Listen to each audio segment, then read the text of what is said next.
Organic chemistry শুরু করার আগে কিছু কথা বলা জরুরি।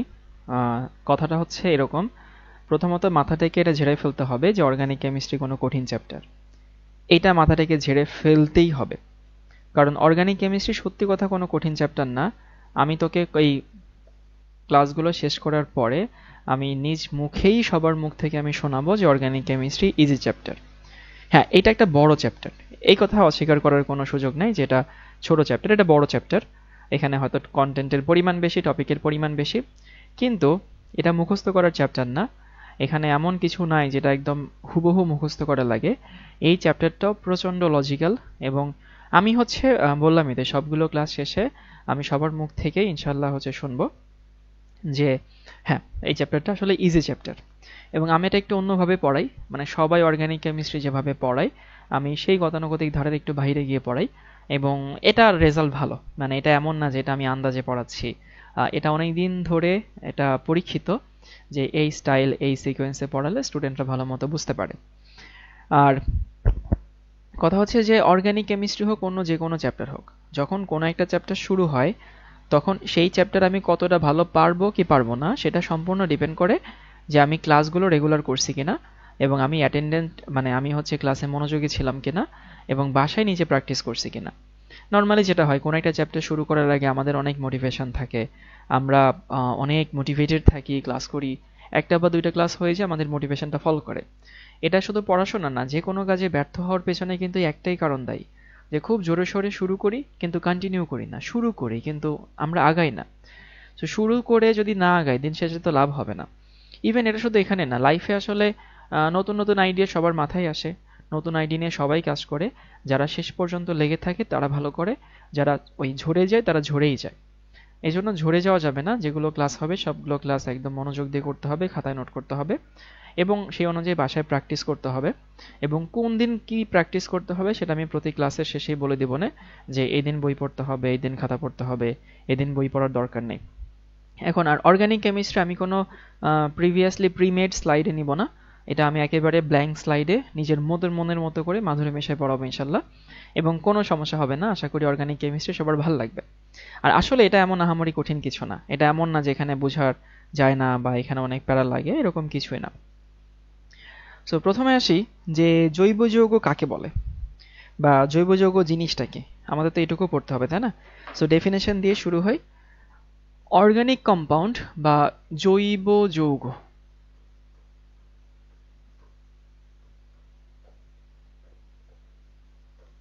জৈব যৌগের ডেফিনেশন হচ্ছে, আমরা তো হাইড্রোকার্বন চিনি তাই না?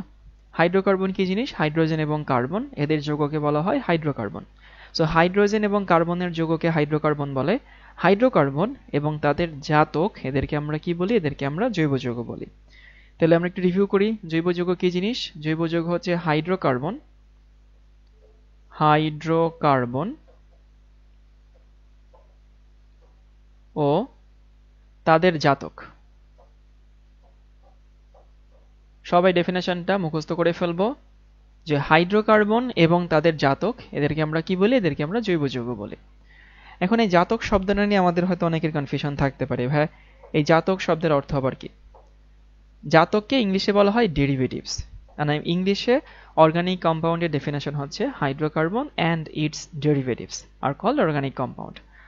হাইড্রোকার্বন হচ্ছে কার্বন হাইড্রোজেন যে যৌগে থাকে সেটা হচ্ছে হাইড্রোকার্বন। কার্বন এবং হাইড্রোজেনের যৌগ হাইড্রোকার্বন। আর ওদের জাতক মানে কি?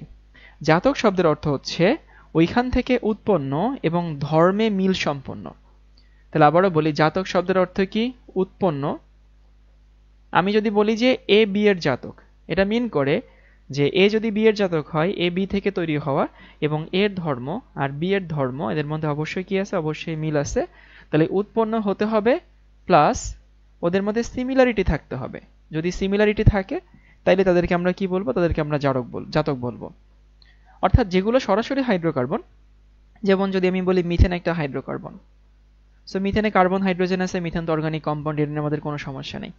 তারপর ইথেন C2H6, ইথেন একটা হাইড্রোকার্বন। তারপর হচ্ছে C2H2, এটা একটা হাইড্রোকার্বন। C6H6, এটা একটা হাইড্রোকার্বন। সো এইগুলো হাইড্রোকার্বন, আর এদের জাতক কি হতে পারে? যেমন আমি যদি নেই ক্লোরোবেনজেন, ক্লোরোবেনজেন কিন্তু সরাসরি হাইড্রোকার্বন না, কিন্তু হাইড্রোকার্বনের জাতক। আমি যদি এটা নেই, যেমন হচ্ছে CH3Cl, এখানে কি হয়েছে, হাইড্রোকার্বনের একটা হাইড্রোজেন একটা ক্লোরিন দিয়ে প্রতিস্থাপিত হয়েছে। সো এটা কিন্তু ডিরেক্টলি হাইড্রোকার্বন না, কিন্তু এটা হাইড্রোকার্বনের জাতক। তাহলে এদেরকে আমরা জৈব যৌগ বলি, এদেরকেও আমরা জৈব যৌগ বলি। এখন জাতক কারা এবং জাতক কারা না, অনেকে মনে করে যে ভাইয়া জৈব যৌগ থেকে যেটা তৈরি হয় বা হাইড্রোকার্বন থেকে যেটা তৈরি হয় সেটা হচ্ছে জৈব যৌগ। না, হাইড্রোকার্বন থেকে যেটা তৈরি হয় সেটা কিন্তু জৈব যৌগ না। একটা উদাহরণ দিলে খুব সুন্দর এই জিনিসটা ক্লিয়ার হয়ে যাবে। ফার্স্টে যদি আমি যে কোনো জৈব যৌগের পোড়াই, মিথেনকে যদি পোড়াই, তাহলে এখানে আমরা কি পাচ্ছি, এখানে আমরা পাচ্ছি কার্বন ডাই অক্সাইড, এখানে আছে আমরা পানি, তাই না? এটা একটা রিয়াকশন। আরেকটা হচ্ছে, আমি আরেকটা রিয়াকশন দেখাবো, মিথেনকে আমি হচ্ছে ক্লোরিনেশন করছি, তাহলে এখানে কি পাচ্ছি, CH3Cl, আর এখানে HCl তৈরি হচ্ছে। এইটাও একটা রিয়াকশন, এটা একটা রিয়াকশন, এবং এখানে তৈরি হচ্ছে আমাদের কার্বন ডাই অক্সাইড, আর এখানে আমাদের তৈরি হচ্ছে ক্লোরোমিথেন। দুইটাই কিন্তু মিথেন থেকে উৎপন্ন হচ্ছে, কিন্তু ভাই এটাকে আমরা জাতক বলতে পারি না, কারণ কার্বন ডাই অক্সাইডের ধর্ম আর মিথেনের ধর্মের মধ্যে আকাশ পাতাল তফাৎ আছে। কার্বন ডাই অক্সাইড হচ্ছে একটা নন পোলার জিনিস, মিথেনও নন পোলার, কিন্তু মিথেন একটা জ্বালানি যেটাকে অক্সিজেন দিয়ে পোড়ানো যায়, কার্বন ডাই অক্সাইড এরকম জ্বালানি না।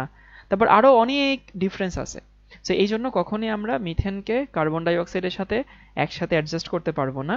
সুতরাং এটা জাতক না। সুতরাং কার্বন ডাই অক্সাইড যদিও মিথেন থেকে তৈরি হয়, কিন্তু সে জৈব যৌগ না, কিন্তু এইটা আবার হচ্ছে জাতক। এটাকে আমরা কি বলতে পারি, জৈব যৌগ বলতে পারি। তাহলে ব্যাপারটা হচ্ছে রিভিউ করে দেই, সেটা হচ্ছে যে আমরা এটা বলতে পারলাম যে কোনো একটা হাইড্রোকার্বন এবং এদের জাতককে বলা হয় জৈব যৌগ। সবাই এখনই হচ্ছে মুখস্থ করে রাখবো, হাইড্রোকার্বন এবং এর জাতক, এটাকে জৈব যৌগ বলা হয়। জাতক মানে কি, হাইড্রোকার্বন থেকে উৎপন্ন হইতে হবে এবং ধর্মে মিল থাকতে হবে। কিছু যৌগ আছে যেগুলো কার্বনের যৌগ, কিন্তু সেগুলো জৈব যৌগ না। সো আমি ওদিকগুলো একটু লিস্ট করে দিই। যেমন কার্বনের যৌগ কার্বন মনোক্সাইড, কিন্তু সেটা কিন্তু জৈব যৌগ না। কার্বন মনোক্সাইডের ধর্ম আর জৈব যৌগের ধর্মের মধ্যে আকাশ পাতাল তফাৎ আছে। তারপর কার্বন ডাই অক্সাইড, এটা কার্বনের যৌগ, কিন্তু কি না, এটা জৈব যৌগ না। এরপরে যদি বলি কার্বনিক অ্যাসিড, কার্বনিক অ্যাসিডে হাইড্রোজেন কার্বন অক্সিজেন আছে, যেটা জৈব যৌগে সবসময় থাকে, হাইড্রোজেন থাকে, কার্বন থাকে, অক্সিজেন থাকে, এটাও কিন্তু কি না, জৈব যৌগ না। তারপর ধরি কোনো কার্বনেট আয়ন, এই যে কার্বনেট আয়নেও কিন্তু কার্বন আছে, বাট তারপরেও সেটা জৈব যৌগ না। যদি বাইকার্বনেট বলি, এই বাইকার্বনেটও আমাদের হচ্ছে হাইড্রোজেন কার্বন অক্সিজেন আছে, কিন্তু সেগুলো জৈব যৌগ না। সো এই যৌগগুলো আমাদের আশেপাশে বেশি দেখা যায়, কার্বনের যৌগ, বাট এগুলো কি যৌগ, এগুলো ইনঅর্গানিক যৌগ। সো আশা করি এইটুকু আমরা সবাই বুঝতে পারি, ইনঅর্গানিক যৌগ। আবারও বলতেছি, এখানে কার্বন আছে, ইভেন দেখ অনেকের মনে হইতে পারে যে ভাইয়া এখানে তো কার্বন আছে, হাইড্রোজেনও আছে, হাইড্রোকার্বন, তাহলে এটা কি হবে, জৈব যৌগ হবে। বাট জৈব যৌগের কিছু বৈশিষ্ট্য আছে, আমরা আগামী আস্তে আস্তে পড়বো। জৈব যৌগগুলো ইউজুয়ালি নন পোলার হয়, জৈব যৌগে ইউজুয়ালি সমযোজী বৈশিষ্ট্য থাকে, জৈব যৌগ ইউজুয়ালি পানিতে মিশে না, জৈব যৌগ ইউজুয়ালি ফিউল হিসেবে কাজ করে, জৈব যৌগ ক্যাটিনেশন দেখায়, জৈব যৌগ সমানও দেখায়, মানে এরকম অনেক বৈশিষ্ট্য আছে ভাই। সেই বৈশিষ্ট্যগুলো এরা দেখায় না। যদিও কার্বনের যৌগ, বাট এগুলো জৈব যৌগের বাড়ির কাজ দিয়ে হাঁটে না। আরেকটা পরীক্ষায় প্রায় প্রশ্ন আসে, এবং প্রশ্নটা খুব মজার, আমি পার্সোনালি খুবই পছন্দ করি। এই প্রশ্নটা আসে, সেটা হচ্ছে এইটা, CCl4। CCl4 এটাকে আমরা দুইটা নামে ডাকি, হাই কই গেল, কার্বন টেট্রাক্লোরাইড। এইটা কি জৈব যৌগ নাকি অজৈব যৌগ, কার কি মনে হয় যে কার্বন টেট্রাক্লোরাইড এটা কি মনে হয়, এটা অর্গানিক আর ইনঅর্গানিক? অনেকের কাছে মনে হতে পারে যে ভাইয়া এখানে তো কোনো হাইড্রোজেন নাই, তো যদি কোনো হাইড্রোজেন না থাকে তাহলে এটা তো ইনঅর্গানিক যৌগ হওয়ার কথা না। এটা হাইড্রোজেন নাই, তার জন্য ইনঅর্গানিক, ঠাস করে না এত সহজে আনসার দেওয়া যাবে না। এখন আমরা বড় হইছি, আমরা এখন ঠুস ঠাস আনসার দেব না। এটা যদিও এখানে কোনো হাইড্রোজেন নাই, কিন্তু এটা একটা অর্গানিক কম্পাউন্ড। কেন ভাইয়া আপনি না বললেন হাইড্রোকার্বন এবং তাদের জাতক? আমি কখনোই বলি নাই যে এটা হাইড্রোকার্বন মানে সেখানে হাইড্রোজেন থাকতেই হবে, এটা কখনোই আমিও বলি নাই, কেউ বলে না। এটা জৈব যৌগ বলার পেছনে লজিকটা বলি। আমরা 9, 10-এ শিখে আসছিলাম যে মিথেনকে যদি কেউ ক্লোরিনেশন করে এবং সেখানে ইউভি দিতে হয় বা সানলাইট দিলেও হয়, এবং তোমরা হয়তো বা আমি জানি না 9, 10-এ এভাবে শিখছিলা যে প্রথমে একটা হাইড্রোজেন প্রতিস্থাপিত হয়, তারপর আরেকটা, তারপর আরেকটা, তারপর আর একটা, এরকম বোধহয় শিখছিলা তাই না? এখন কাহিনী হচ্ছে আমরা যে 9-10-এ যেটা পড়ছিলাম, তুমি যদি বাস্তবে এই রিঅ্যাকশনগুলো করাতে যাও, মিথেনের সাথে ক্লোরিনেশন করতে গেলে ভাই জীবনেও তুমি মাঝখানে কোনো রিঅ্যাকশন থামাতে পারবা না যদি সেখানে ইউভি দাও। ইউভি দিলেই 4টা রিঅ্যাকশন একবারেই হয়ে যাবে। মানে অনেকে আমরা চিন্তা করি ক্লোরোমিথেনে থামাই দিব অথবা ক্লোরোফর্মে থামাই দিব, এটা থামানো সম্ভব না। এখানে আসলে একবারেই হয়ে যায়, বুঝছো? এই CH4 এটা পরিবর্তন হয়ে তৈরি হয় CCl4, আর এখানে তৈরি হয় HCl। আর জৈব যৌগের বিক্রিয়ায় সমতাকরণ করা ম্যান্ডেটরি না, কিন্তু করলে তোর ক্ষতি কিছু নাই, তুমি সমতাকরণ করতে পারো। এখানে ক্লোরিন 4টা, এখানে হাইড্রোজেন। তো তুমি যদি সমতাকরণ করতে চাও তাহলে এখানে কত থাকে, এখানে থাকে হচ্ছে এখানে 2 দিলেই হয়ে যাচ্ছে। এখানে যদি 2 হয়,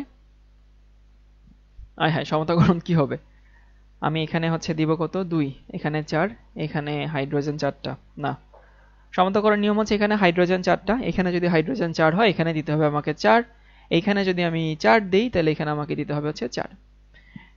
এখন মিথেনের সাথে একটা করে হাইড্রোজেন প্রতিস্থাপিত হয়ে CH4 তৈরি করছে, যেটাকে আমরা যেটা বলছি যে কার্বন টেট্রাক্লোরাইড।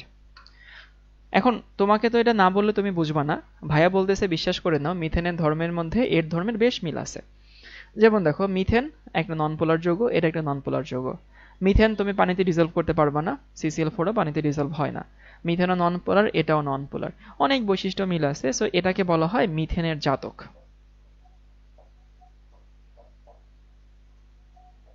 মিথেন এর জাতক। সো এইটা যদি মিথেনের জাতক হয় তাহলে মিথেন যদি জৈব যৌগ হয় এটাও জৈব যৌগ। আর এটা যে জৈব যৌগ তুমি খুব সুন্দর একটা ফিল পাবা। জাতকের ইংলিশকে ডেরিভেটিভস বলা হয়, derivatives, hydrocarbon and its derivatives. তো এইখানে যে যৌগটা আছে এই যৌগের নামটা তুমি যদি কার্বন টেট্রাক্লোরাইড না বলে এই নামটা বলো, টেট্রা, TETRA, টেট্রা, তারপর হচ্ছে ক্লোরো, CHLORO, যদি তুমি এই নামে ডাকো তাহলে না আরো ভালো ফিল করা যায় যে এটা একটা জৈব যৌগ। কেন ফিল করা যায়? কারণ হচ্ছে ভাই যে এখানে কি আছে, টেট্রা ক্লোরো মিথেন, মানে শেষে মিথেন শব্দ আছে। আর শেষে মিথেন শব্দ শুনলে আমরা অন্তত নিজের মনকে, আমাদের কোমলমতি মনকে বুঝ দিতে পারি যে হ্যাঁ এইটা একটা জৈব যৌগ, ঠিক আছে, আমাদের কোনো কন্ট্রোভার্সি নাই। তাহলে জৈব যৌগের ডেফিনেশন নিয়ে আসলে অনেক সময় কাটাইলাম। ডেফিনেশনটা আমি একটু মুখে আবার বলি। জৈব যৌগের ডেফিনেশন হচ্ছে হাইড্রোকার্বন অ্যান্ড ইটস ডেরিভেটিভস, মানে হাইড্রোকার্বন এবং তাদের জাতক, এটাকে বলা হয় হচ্ছে জৈব যৌগ। এবং CCl4 এর মতো আরও আছে, যদি ইথেন থেকে 4টা হাইড্রোজেন প্রতিস্থাপিত হয় সেটাও কি হয়ে যায়, জৈব যৌগ হয়। তারপর হচ্ছে এরকম আরো উদাহরণ দিচ্ছি, যদি কখনো এরকম হয়, ধরো বেনজিন থেকে যে 6টা হাইড্রোজেন আছে সেই 6টা হাইড্রোজেন যদি ভাই 6টা ক্লোরিন দিয়ে প্রতিস্থাপিত হয়, যদি প্রতিস্থাপিত হয়, এরকম যৌগ আমি এখনো তোমাদের বইতে দেখি নাই, তোমরা যেটা পড়বা সেখানে আবার এখানে পাই বন্ধন ছিল না, তাহলে এটাও কি হয়, এটাও জৈব যৌগ হয়। এখানে সংকেত কি, এখানে আসে CCl6। যদি টেকনিক্যালি এই যৌগ বানানো যেত তাইলে হচ্ছে এটা জৈব যৌগ হইতো। টেট্রাক্লোরোমিথেন কেন, টেট্রাক্লোরোমিথেন হচ্ছে দেখো এটা তো মিথেন ছিল, সেই মিথেনের সাথে কয়টা ক্লোরিন আছে, 4টা ক্লোরিন আছে। সো 4টা ক্লোরিন আছে দেখে হচ্ছে এটাকে আমরা টেট্রাক্লোরোমিথেন বলি।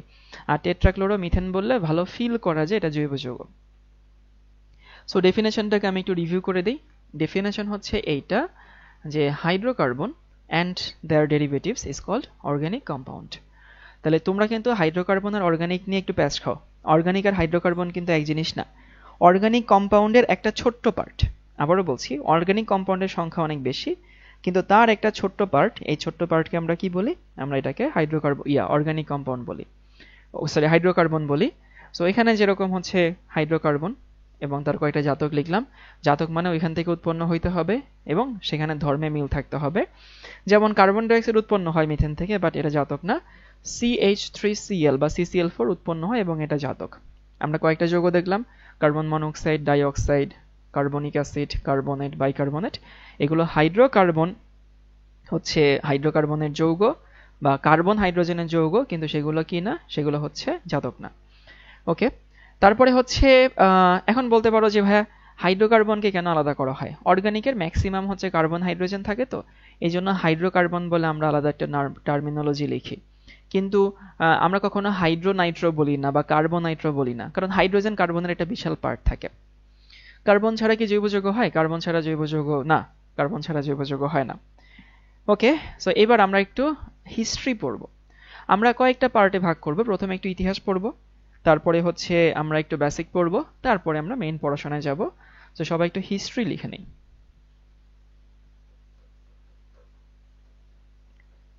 আর হিস্ট্রি অনেক সময় আমাদের কাছে আননেসেসারি মনে হয় যে ভাই ইতিহাস কেন পড়বো, ইতিহাস তো ইতিহাস, পুরাতন হয়ে গেছে।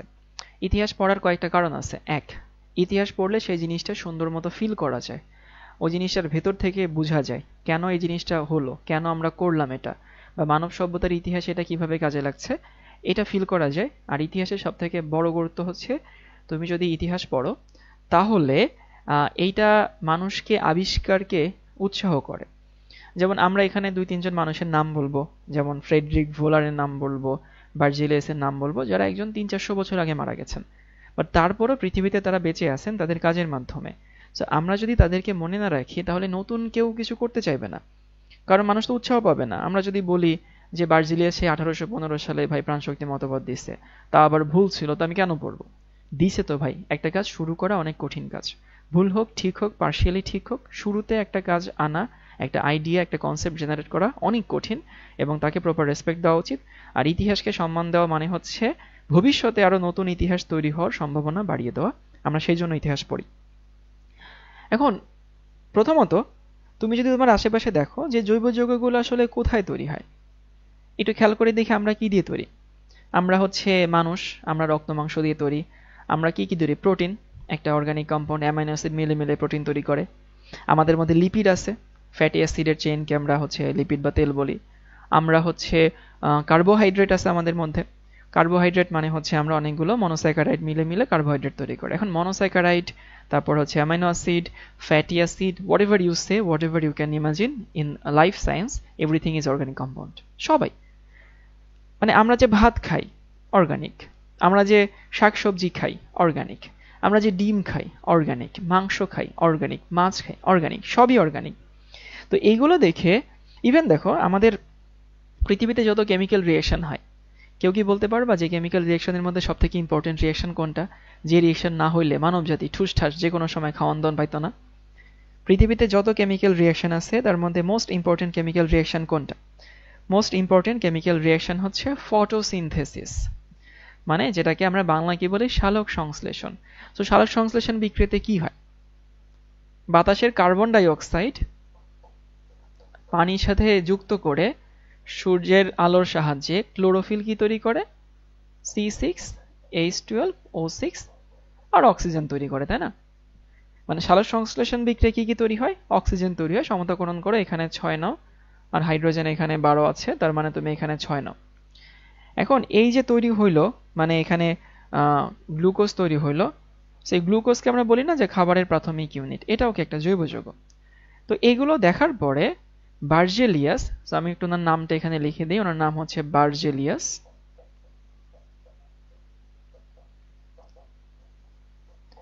উনি একটা থিওরি দিলেন, ওনার থিওরিকে বলা হয় প্রাণ শক্তি মতবাদ।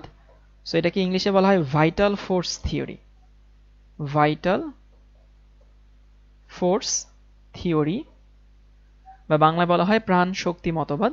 সো ভাইটাল ফোর্স থিওরি উনি কত সালে দেন? ভাইটাল ফোর্স থিওরি দেন হচ্ছে 1815 সালে। সো আমি সালটা একটু লিখে দিচ্ছি। এখন ভাইটাল ফোর্স থিওরিতে বার্জিলিয়াস আসলে কি বলেন? বার্জিলিয়াস বলেন যে জৈব যৌগ সমূহ, যেমন আমরা নর্মালি নেচারে জৈব যৌগ দেখি, তাই না? নেচারে মানে হচ্ছে প্রাণী দেহে, উদ্ভিদের দেহে, এরকম অনেক জায়গায় জৈব যৌগ দেখি। সো ওনার কাছে মনে হইলো আচ্ছা তাহলে জৈব যৌগ সমূহ একটা রহস্যময় শক্তির প্রভাবে, উনি এরকম কথাটাই বলছে, একটা রহস্যময় শক্তির প্রভাবে শুধু যেসব জিনিসে প্রাণ আছে তাদের থেকে উৎপন্ন হয়, এই জন্য তার মতবাদকে বলা হয় কি প্রাণ শক্তি মতবাদ। তাহলে বার্জেলিয়াসের ভাইটাল ফোর্স থিওরিতে কি বলা হয়? বলা হয় জৈব যৌগ সমূহ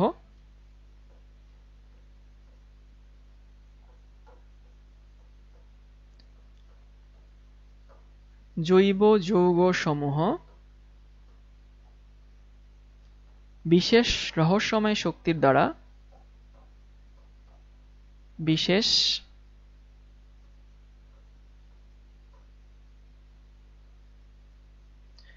বানান কি?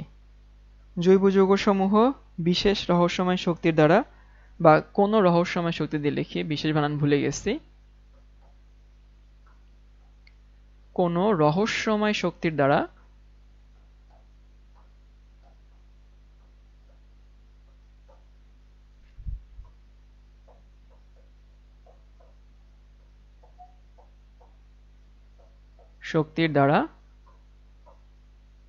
শুধু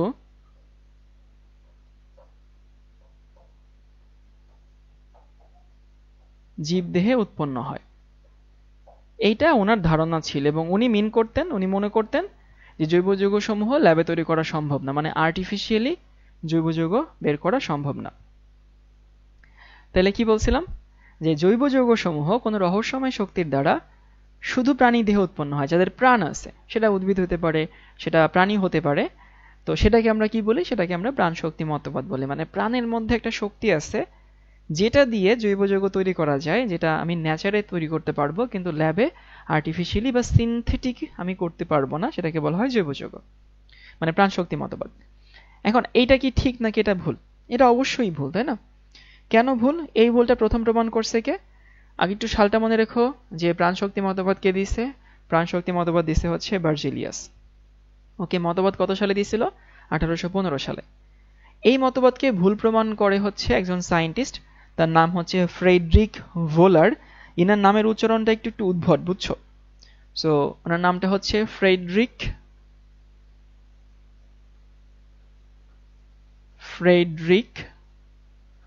ভোলার।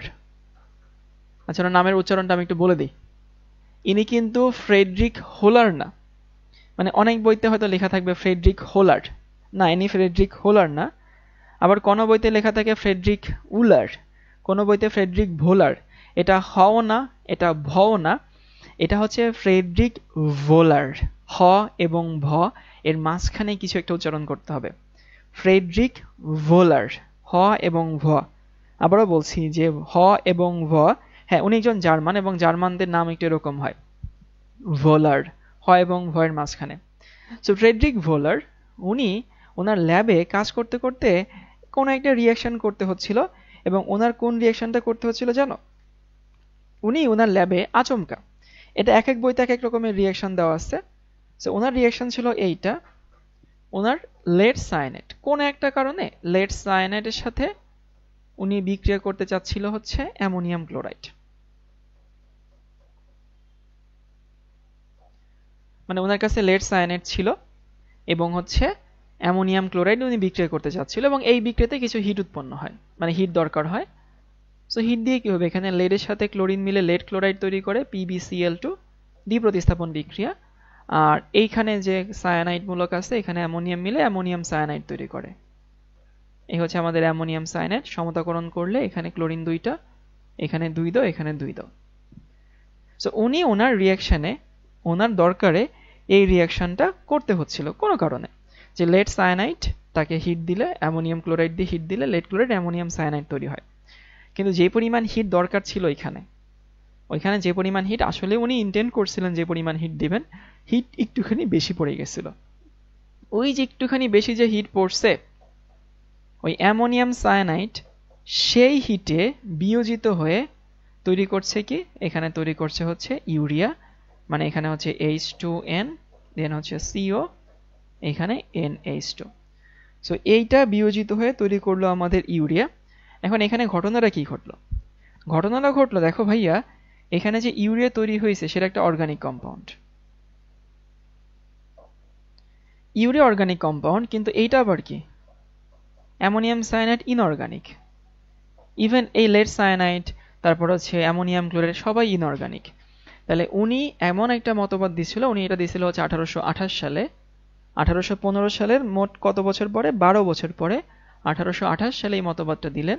এই বিক্রিয়া করলেন যে না, এই অ্যামোনিয়াম সায়ানাইড থেকে আমি যে ইউরিয়া তৈরি করছি, সো অ্যামোনিয়াম সায়ানাইড থেকে ইউরিয়া তৈরির ফলে আমরা এটা প্রমাণ করে ফেলছি জৈব যৌগসমূহ যে শুধু ন্যাচারে পাওয়া যায় এমন কোনো কথা নাই, জৈব যৌগসমূহ আমি ল্যাবেও তৈরি করতে পারি। এবং তার জন্য এই ফ্রেডরিক ভোলারকে কি বলা হয়, এনাকে বলা হয় father of organic chemistry.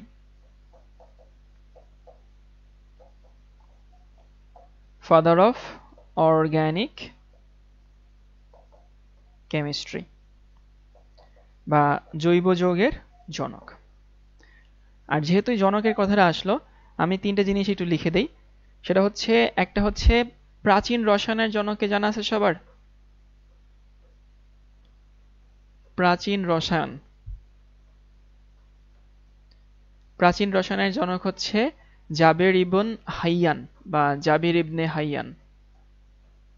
Jaber ibn বা ইবনে যাই বলো হাইয়ান, উনি একজন আরাবিয়ান রসায়নবিদ। হাইয়ান উনি প্রাচীন রসায়নের জনক। এরপরে হচ্ছে যদি বলা হয় আধুনিক রসায়নের জনক,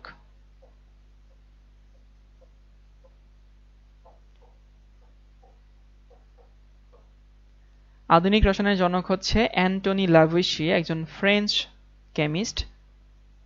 আমরা সরাসরি বলি ল্যাভুইশিয়ে। আর যদি বলা হয় জৈব রসায়নের জনককে, জৈব রসায়নের জনক হচ্ছে ফ্রেডরিক ভোলার। জৈব রসায়ন, এটা হচ্ছে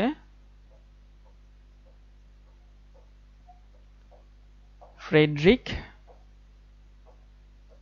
ভোলার। ওকে, এই 3টা একটু মনে রাখি, কারণ একটা সাবজেক্ট পড়ছি, সেই সাবজেক্টের কোন সেকশনে কোন শাখায় কে জনক কে কাজ করছে সেগুলো একটু আমাদের জানা দরকার। আমি একটু রিভিউ করে আসি। জৈব যৌগের ডেফিনেশন আমরা অনেক কিছু শিখলাম, এবার একটু হিস্ট্রি নিয়ে কথা বলি। নর্মালি ম্যাক্সিমাম জৈব যৌগগুলো তৈরি হয় কোথায়? নেচারে, ম্যাক্সিমাম। সো ম্যাক্সিমাম হচ্ছে রসায়নে নেচারে তৈরি হয়, ভালো কথা। এখন নেচারে যে জৈব যৌগগুলো তৈরি হয় সেইগুলো দেখে বার্জিলিয়াস 1815 সালে উনি একটা ধারণা নিয়েছিলেন। ধারণাটা হচ্ছে এরকম, জৈব যৌগসমূহ একটা বিশেষ রহস্যময় শক্তির প্রভাবে শুধু প্রাণী দেহে বা প্রাণ আছে যাদের জীব দেহে তৈরি হয়, এটাকে আমরা কি বলি? আমরা বলি হচ্ছে প্রাণশক্তি মতবাদ, ভাইটাল ফোর্স থিওরি। ওকে, ভালো কথা, ভাইটাল ফোর্স থিওরি দেওয়া হয়েছিল 1815 সালে। বাট এইটা ভুল। কেন ভুল? কারণ ফ্রেডরিক ভোলার ওনার ল্যাবে কোনো একটা দরকারে এই লেড সায়ানাইডের সাথে অ্যামোনিয়াম ক্লোরাইড এর বিক্রিয়া করানো দরকার ছিল। সেইখানে যে পরিমাণ হিট দিতে হতো তার থেকে বেশি হিট পড়ে গেছিল। সো অ্যামোনিয়াম সায়ানাইড বিয়োজিত হয়ে তৈরি করলো ইউরিয়া।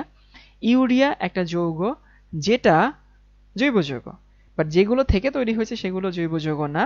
সো সেগুলো যদি জৈব যৌগ না হয়, যদি সেগুলো জৈব যৌগ না হয়, তাহলে আমরা বুঝতে পারলাম যে এখানে অ্যামোনিয়াম সায়ানাইড থেকে ইউরিয়া তৈরি করতে পারছে, মানে অজৈব যৌগ থেকে জৈব যৌগ তৈরি করা সম্ভব। ভাইয়া second line ammonium cyanide NH4CNO, হ্যাঁ NH4CNO হবে, এখানে হবে হচ্ছে NH4CNO, অ্যামোনিয়াম সায়ানাইড থেকে ইউরিয়া তৈরি হলো।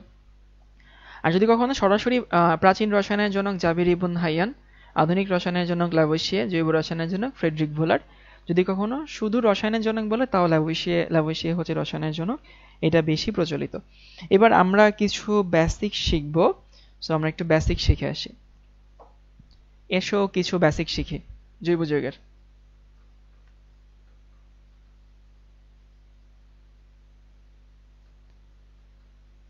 এসো কিছু বেসিক শিখি। এটুকু শিখাচ্ছি কারণ এখানে অনেকে আছে 9-10 জৈব যৌগটা স্কিপ করে আসছে, আবার অনেকে আছে প্রথম পত্রের 3য় অধ্যায় মৌলের পর্যাবৃত্ত ধর্ম রাসায়নিক বন্ধন ওটা স্কিপ করে আসছে। সো আমাদের এখানে কিছু বেসিক শিখতে হবে। আগে আমরা একটু কার্বন নিয়ে কথা বলি। ওকে, যেহেতু জৈব যৌগে পড়বো, কার্বন নিয়ে তো আমাদের কথা বলতেই হবে, তাই না?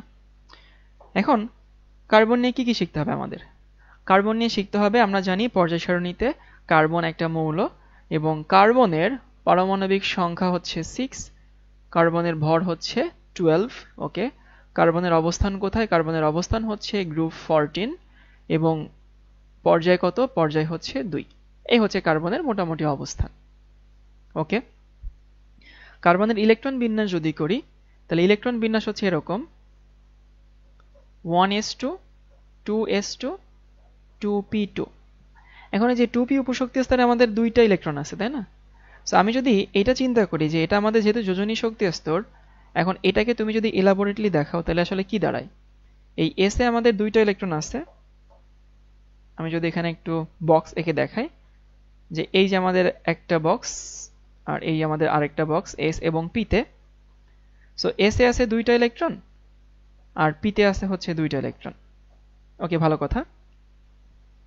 ফ্যাক্ট হচ্ছে এই অবস্থায় আমরা জানি কোন একটা মৌলের শেষ শক্তি স্তরে যতগুলো বিজোড় ইলেকট্রন থাকে সেটা তার যোজনী। সো কার্বনকে যদি আমরা হিট টিট না দিই নর্মাল স্টেজে কার্বনের যোজনী হচ্ছে 2।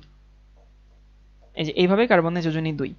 কিন্তু ন্যাচারে কার্বনের যে যৌগগুলো পাওয়া যায় তার ম্যাক্সিমাম অলমোস্ট সমস্ত যৌগে কার্বনের যোজনী হচ্ছে 4।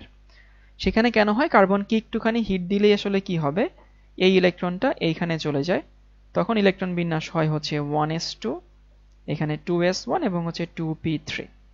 সো এইখানে যদি আমি বক্স থেকে দেখানোর চেষ্টা করি কার কতগুলো বিজোড় আছে, আমরা দেখব কার্বনের এখানে 4টা বিজোড় ইলেকট্রন আছে, এখানে 1 2 3 এবং হচ্ছে 4।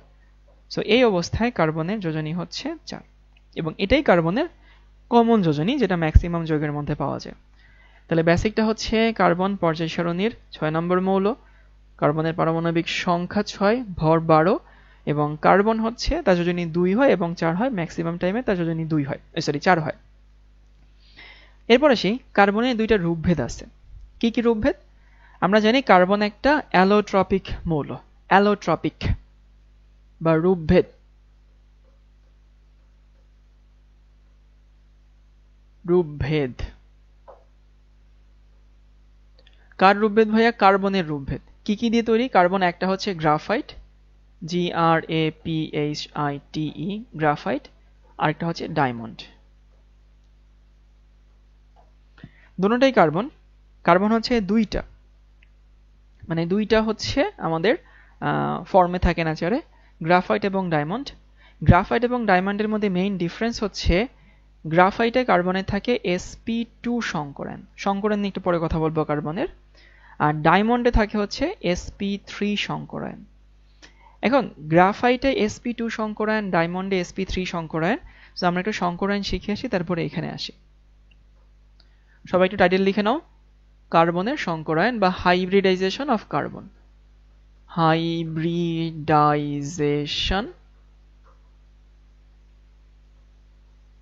অফ কার্বন, কার্বনের সংকরায়ন। জৈব যৌগে ম্যাক্সিমাম ক্ষেত্রে, ম্যাক্সিমাম না অলমোস্ট সব ক্ষেত্রে কার্বনের যোজনী ইউজ করা হয় হচ্ছে 4। জৈব যৌগে না, কার্বনের ম্যাক্সিমাম যৌগেই কার্বনের যোজনী হচ্ছে 4, মানে এর বাইরে কার্বনের যোজনী খুবই কম হয়। ওকে, কার্বনের সংকরায়ন। আচ্ছা, সংকরায়ন জিনিসটা কি? সংকরায়ন জিনিসটা হচ্ছে, দেখো যদি এরকম হইতো, এই যে এখানে কার্বনের 4টা হাত আছে, তো এই যে কার্বনের এখানে 4টা হাত আছে, এই 4টা হাত মানে 4টা এখানে অরবিটাল আছে, একটা অরবিটাল, একটা অরবিটাল, একটা অরবিটাল, একটা অরবিটাল। এই 4টা অরবিটাল কার্বনের এখানে আছে। জৈব যৌগ পড়তে গেলে সংকরায়ন দরকার হয়, সংকরায়ন অনেক জায়গায় কাজে লাগবে।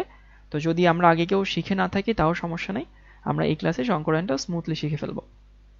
এখন এই যে কার্বনের ক্ষেত্রে আমাদের মোট কয়টা অরবিটাল আছে? 4টা অরবিটাল আছে। সো কার্বনের যোজনী শিলে মোট অরবিটাল আছে 4টা। সেই 4টার মধ্যে কি কি আছে? কার্বনের একটা আছে হচ্ছে আমাদের s অরবিটাল, যেটা জানি গোলক আকার। আরেকটা হচ্ছে এই যে p অরবিটাল, p অরবিটাল দেখতে কিন্তু ডাম্বেল আকার। সুন্দর করে যদি দেখি এরকম হয়। সো তুমি যদি কার্বনকে বন্ধন তৈরি করতে চাও, যদি সংকরায়ন টংকরায়ন বলে কিছু না হয়, তাহলে একটা s অরবিটাল এবং 3টা p অরবিটাল।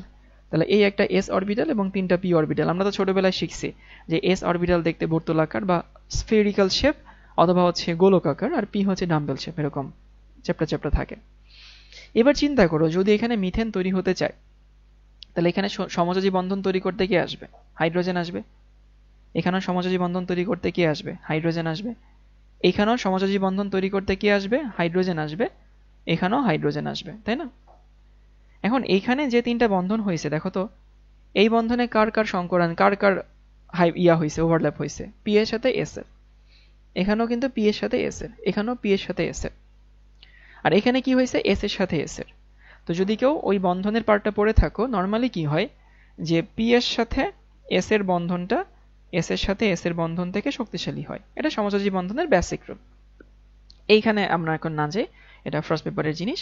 তো আমি এটা বলতে চাচ্ছি যে এই 3টা বন্ধনের শক্তি হবে একরকম আর এটা হবে অন্যরকম। একই কার্বন হাইড্রোজেন বন্ধন শক্তি আমি যেরকম দেখাইছি এরকম তো হওয়া উচিত না, কারণ একই যৌগের মধ্যে একই মৌলের মধ্যকার বন্ধন, এগুলো কখনোই, আবারও বলছি, এরা একই যৌগের মধ্যে একই মৌলের বন্ধন। সো আমি যেভাবে দেখাইছি সেইভাবে আসলে যৌগ তৈরি হয় না। কেন যৌগ তৈরি হয় না? কারণ এভাবে যদি যৌগ তৈরি হইতো তাহলে মিথেনে 3টা কার্বন হাইড্রোজেন বন্ধন হয়তো একরকম, আর একটা কার্বন হাইড্রোজেন বন্ধন হয়তো অন্যরকম। এটা কি কখনো হয়? সবগুলো বন্ধন তো সমানই হয়। আর ওরকম যদি হইতো তাহলে যৌগ তো স্থিতিশীল হইতো না। তো আমি যেভাবে এতক্ষণ ধরে বললাম এভাবে যৌগ তৈরি হওয়া পসিবল না। কেন পসিবল না? কারণ এভাবে যৌগ তৈরি হইলে সবগুলো বন্ধনের শক্তি সমান হবে না, আর সবগুলো বন্ধনের শক্তি একই মৌলের মধ্যে সবগুলো বন্ধনের শক্তি সমান না হইলে সেই যৌগ স্থিতিশীল হয় না। তাহলে ঘটনাটা কি ঘটে আসলে? ঘটনাটা ঘটে সংকরায়ন ঘটে, হাইব্রিড হয়। হাইব্রিড মানে কি? একসাথে মিশে নতুন জিনিস তৈরি হয়। তো নতুন জিনিস তৈরি হয় মানে ধরো কার্বনকে তুমি এনার্জেটিক করছো, লাল রং দিলে দেখতে পাবা না? এই যে কার্বন, তাকে আমি এনার্জেটিক করছি, এবং এখানে কি থাকে 2s1 এবং 2p3। ওকে, ভালো কথা। সো এটা হচ্ছে আমাদের s, এবং এই তিনটা হচ্ছে আমাদের p, এই হচ্ছে s অরবিটাল, px, py এবং pz। এই তিনটা অরবিটাল আমি লিখে ফেললাম। তো যদি এরকম করে কার্বন কখনো যে এই সবগুলো মিলে, ধরো কোনো কোনো যৌগে সবগুলো মিলে সংকরায়নে অংশ নেয়, একটা s এবং 3টা p, এই তিনটা মানে এই মোট 4টা অরবিটাল একসাথে মিলিত হয়ে যে সংকরায়নটা হয় সেটা হচ্ছে sp3 সংকরায়ন ঘটে। এখন sp3 সংকরায়নে একটা s মিলছে, 3টা p মিলছে। আবারও বলে, একটা s মিলছে, 3টা p মিলছে। তার মানে এখানে sp3 সংকরায়ন ঘটছে। সংকরণের নিয়ম হচ্ছে যতগুলো অরবিটাল অংশ নিবে ঠিক ততগুলো অরবিটাল তৈরি হবে। ব্যাপারটা কিরকম? এখানে আমি খুব সুন্দর একটা উদাহরণ দিই। উদাহরণটা হচ্ছে এরকম, ধরো কোনো একটা ফ্যামিলিতে 3 ভাই বোন, তো ওই ফ্যামিলিতে ওদের বাবা আম কিনে নিয়ে আসলো। কি কি আম? ধরো হচ্ছে ফজলি আম নিয়ে আসলো একটা, তারপর ধরো হচ্ছে হাড়ি ভাঙা আম নিয়ে আসছে একটা,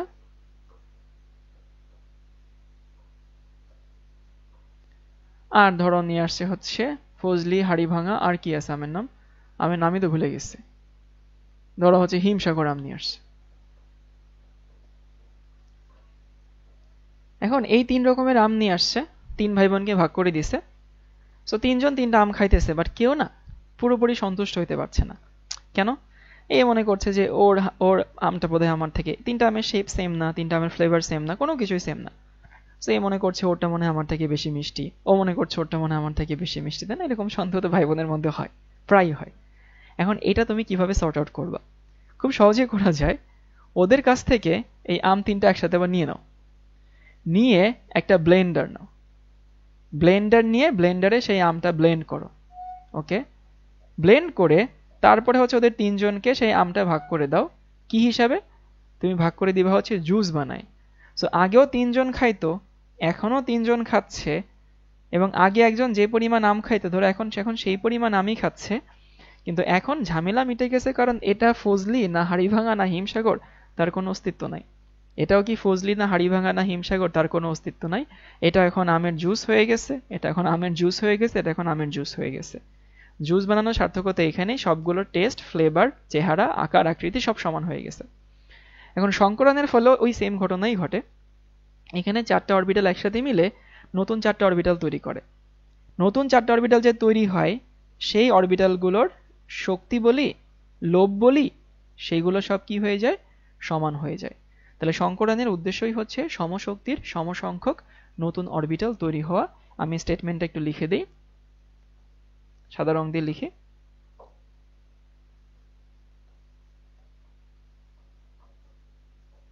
সমশক্তির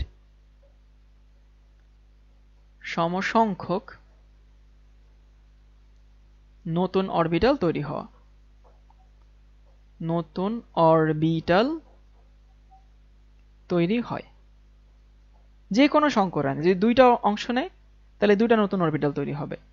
যদি 4টা অংশ নেয় 4টা নতুন অরবিটাল তৈরি হবে। যদি 5টা হয় 5টা কিন্তু হয়। কার্বনের কিন্তু কখনো 5টা হবে না, কারণ কার্বনের ভাই ধন সম্পত্তি ওই কাথাবলী সম্বলী 4টা, তাই না? মানে কার্বনে যোজনী শেলে মোট 4টা অরবিটাল আছে, এর বাইরে তো সংকরায়ন পসিবল না। বাট ফসফরাসের 5টা হয়, সালফারের 6টা হয়, ক্লোরিন আয়োডিনের 7টা হয়, হতে পারে। তো যতই অংশগ্রহণ করুক, যতগুলাই অংশ নিক না কেন, সংকরণের ফলে ঠিক নতুন অতগুলাই তৈরি হয়, সমশক্তির সমসংখ্যক নতুন অরবিটাল সৃষ্টি হয়। তাহলে সংকরণের ব্যাপারটা এখনো শেষ হয়নি, একটু রিভিউ করে দিই যে কার্বনের সংকরণ হওয়ার দরকার কি? সংকরণ না হইলে সবগুলো অরবিটাল সমান হয় না।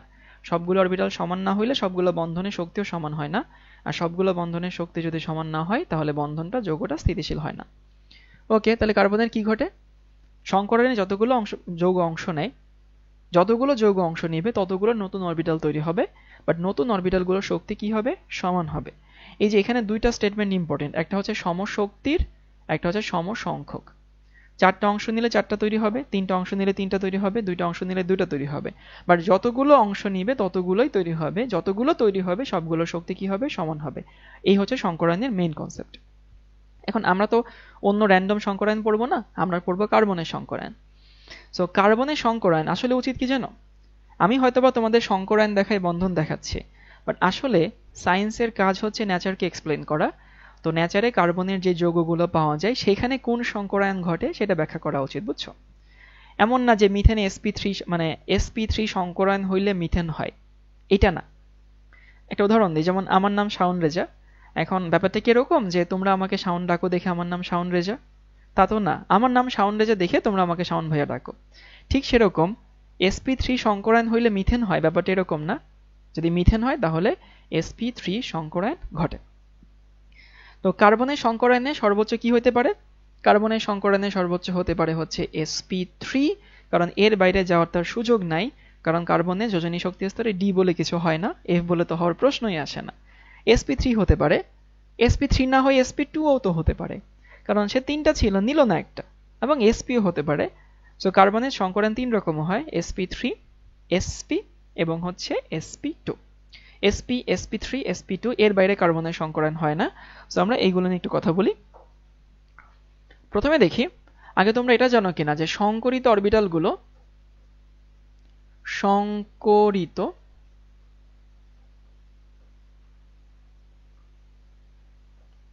সংকরিত অরবিটাল সাধারণত কি বন্ড তৈরি করে? সিগমা বন্ড তৈরি করে।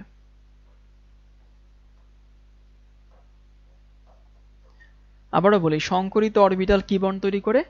সিগমা বন্ড তৈরি করে। তার মানে কোথাও যতগুলো সিগমা বন্ড থাকে সেটা হচ্ছে সংকরায়নের সংখ্যা। এবং সংকরায়ন বের করার আসলে মেইন নিয়ম কি জানো? সংকরায়ন বের করার মেইন নিয়ম হচ্ছে সিগমা বন্ড আর লোন পেয়ার, এগুলো আমরা যোগ করব। আবারও বলি, সিগমা বন্ড আর লোন পেয়ার যোগ করে তুমি যে সংখ্যাটা পাবা সেই সংখ্যাকে সংকরায়ন সংখ্যা বলা হয়, এটাকে স্টেরিক নাম্বার বলা হয়। পাই বন্ধন বাদে একটা যৌগে বাকি যা থাকে সেগুলো হচ্ছে সংকরায়ন ঘটে। পাই বন্ধন বাদে একটা যৌগে কি থাকে? লোন পেয়ার থাকে আর সিগমা বন্ড থাকে। সো লোন পেয়ার এবং সিগমা বন্ডের সংখ্যাই হচ্ছে সংকরায়ন সংখ্যা। আবারও বলি, লোন পেয়ার এবং সিগমা বন্ড এদের মোট যে নাম্বার সেই সংখ্যাকে বলা হয় সংকরায়ন সংখ্যা।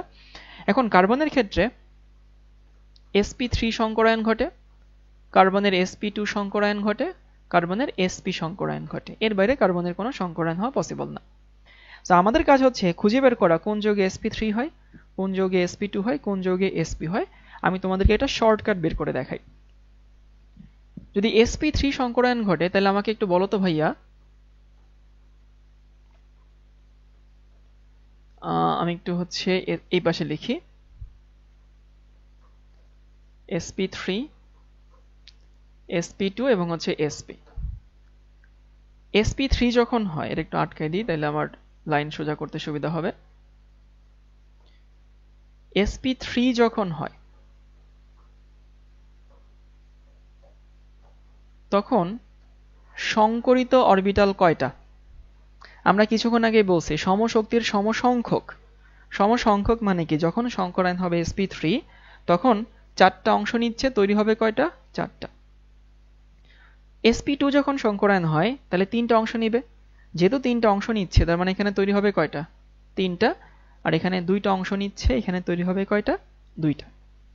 তাহলে আবারও বলি, সংকরিত অরবিটাল sp3 সংকরায়নে চারটা অংশ নেয়, sp2 তে তিনটা, sp তে দুইটা অংশ নেয়। ওকে, এখন আমরা তো জানি যে কার্বনের মোট যোজনী অরবিটাল কত? কার্বনের যোজনী অরবিটাল আমরা জানি কার্বনের যোজনী অরবিটাল ভাই সারা বাড়ি চারটা, একটা s এবং তিনটা p। এখন সংকরিত তুমি যদি হিসাব করো, আমরা একটু অসংকরিত হিসাব করব। অসংকরিত এইখানে কোনো অসংকরিত অরবিটাল থাকবে না কিন্তু, কারণ ভাই ওর সারা বাড়ি ছিল 4টা। এখন সারা বাড়ি ছিল 4টা, ওর সংকরণে অংশ নিয়েছে 4টা, তাহলে এখানে কোনো অসংকরিত অরবিটাল নাই। এইখানে অসংকরিত অরবিটাল কয়টা? একখানা, আর এখানে 2খানা। কেমনে করছি দেখো, আমার মোট সংকরিত অরবিটাল ছিল কয়টা? 4টা। ওকে ওকে, ভালো কথা। এখানে মোট সংকরিত অরবিটাল ছিল কয়টা? 3টা। তাহলে সংকরিত হচ্ছে 3টা, মোট ছিল 4টা, তাহলে অসংকরিত একটা। এখানে অসংকরিত কয়টা? এখানে অসংকরিত হচ্ছে 2টা। এখন আমরা কি জানি যে অসংকরিত অরবিটালগুলো কি বন্ধন তৈরি করে? পাই বন্ধন তৈরি করে, তাই না? সংকরিত অরবিটাল সিগমা বন্ধন, অসংকরিত অরবিটাল পাই বন্ধন। আমি যদি এখানে পাই বন্ড চিন্তা করি, যেহেতু কোনো অসংকরিত অরবিটাল নাই, তার মানে এখানে কোনো পাই বন্ধন নাই। এখানে অসংকরিত অরবিটাল কয়টা? একখানা, তাহলে এখানে পাই বন্ধন একখানা হবে। যতগুলো অসংকরিত অরবিটাল অতগুলো পাই বন্ধন। এইখানে অসংকরিত অরবিটাল কয়টা হবে? অসংকরিত অরবিটাল 2টা, মানে পাই বন্ধন 2টা। মেইন হিসাব নিকাশটা এখন আসবে, সবাই একটু কেয়ারফুলি চিন্তা করে, এদিকে খুবই কেয়ারফুল হইতে হবে। এইখানে কোনো অসংকরিত অরবিটাল নাই, not even a single one. কোনো অসংকরিত অরবিটাল নাই, কোনো পাই বন্ধন নাই, তার মানে এগুলো সব সিগমা বন্ধন। পাই বন্ধন নাই মানে সব সিগমা বন্ধন। আচ্ছা ভাই, সিগমা বন্ধনগুলো কি বন্ধন? একক বন্ধন না দ্বিবন্ধন? কি মনে হয়? আবারও বলতেছে যে আমাদের এখানে কোনো পাই বন্ধন নাই, সবগুলো সিগমা বন্ধন। তাহলে সিগমা বন্ধন যদি থাকে তাহলে একক বন্ধন, মানে এখানে কার্বনের সাথে কার্বনের আসলে কি বন্ধন থাকে? একক বন্ধন থাকে। শর্টকাট নিয়ম হচ্ছে, শর্টকাট নিয়ম, যদি কোথাও দেখো কার্বন কার্বন সিঙ্গেল বন্ধন আছে, তাহলে সেখানে কি থাকবে? সেখানে sp3 সংকরায়ন থাকবে। এখানে একটা পাই বন্ধন। এখন আমরা জানি যে পাই বন্ধন কখনোই আগে হয় না। পাই বন্ধন তৈরি হইতে গেলে বলা থাকুক আর না থাকুক, সেখানে আগে সিগমা থাকবেই। যেমন যদি বলা হয় যে আমি আমার বাড়ির মেজো ছেলে, এখন আমি যদি বলি আমার বাড়ির মেজো ছেলে, তাহলে তো আলাদা করে বলে দেওয়ার দরকার নেই যে আমার বড় ভাই আছে। আমি মেজো ছেলে মানে আমার বড় ভাই অবশ্যই আছে, নাহলে তো আমি মেজো ছেলে হইতাম না। এখন একটা পাই আছে মানে বলে দেওয়া থাকুক আর না থাকুক, এটা অঘোষিত, অলিখিত যে এখানে একটা সিগমা আছে। তাহলে একটা পাই আছে আর একটা এক্সিস্টিং, অলরেডি এক্সিস্টিং অলিখিত সিগমা আছে। তাহলে মোট বন্ধন হয় কয়টা? 2টা, মানে কার্বন কার্বন এখানে কি বন্ধন? কার্বন কার্বন এখানে দ্বিবন্ধন। শর্টকাট নিয়ম হচ্ছে, যদি কার্বন কার্বন দ্বিবন্ধন কোথাও দেখি, তাহলে সেখানে কি আছে? sp2 সংকরায়ন আছে। যদি এটা না বুঝি, এটা বুঝলেই হবে। এখানে আমাদের কি আছে? sp সংকরায়ন। কয়টা অসংকরিত? 2টা। কয়টা পাই বন্ধন? 2টা। 2টা পাই মানে অলিখিত একটা সিগমা আছে।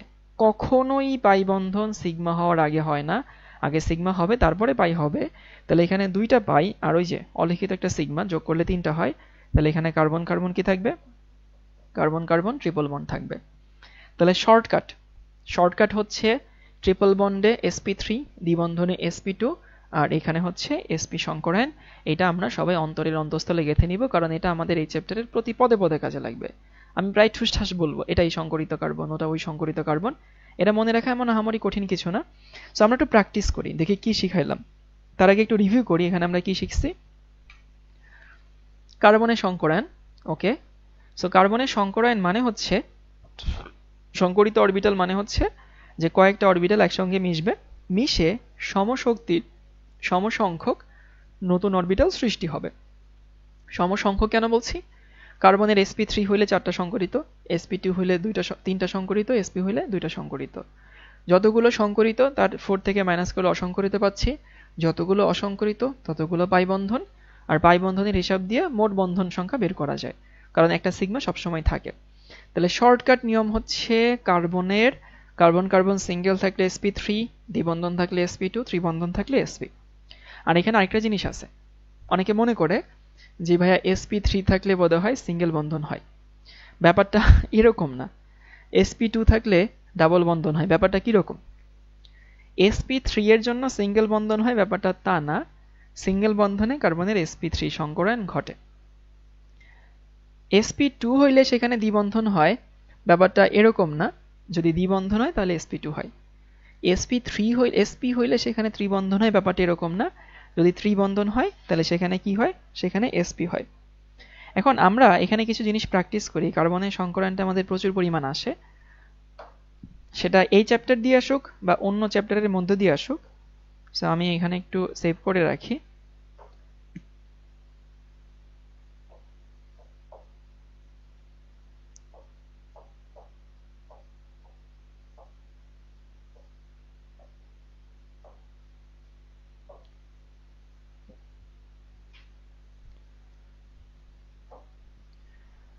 ওকে, ধরো তোমার কাছে এরকম একটা যৌগ দেওয়া আছে CH3 CH2, এখানে হচ্ছে CH2,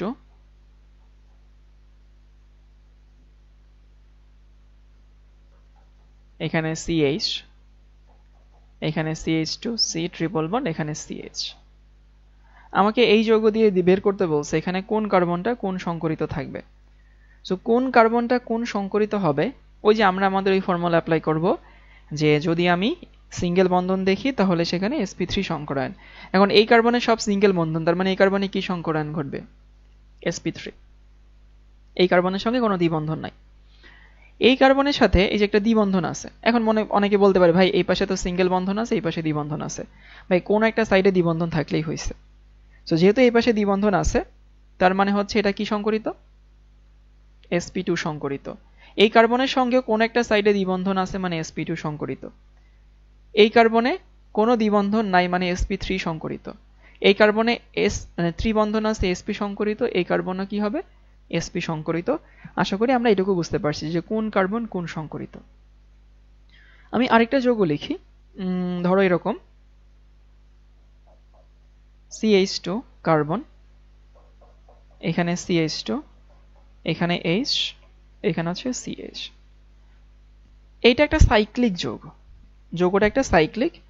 এখন এর ক্ষেত্রে আমি বের করতে চাই যে এখানে কোনটা কোন সংকরায়ন। এই কার্বনের সঙ্গে কোনো দ্বিবন্ধন নাই, তার মানে এটা আমাদের sp3 সংকরিত কার্বন।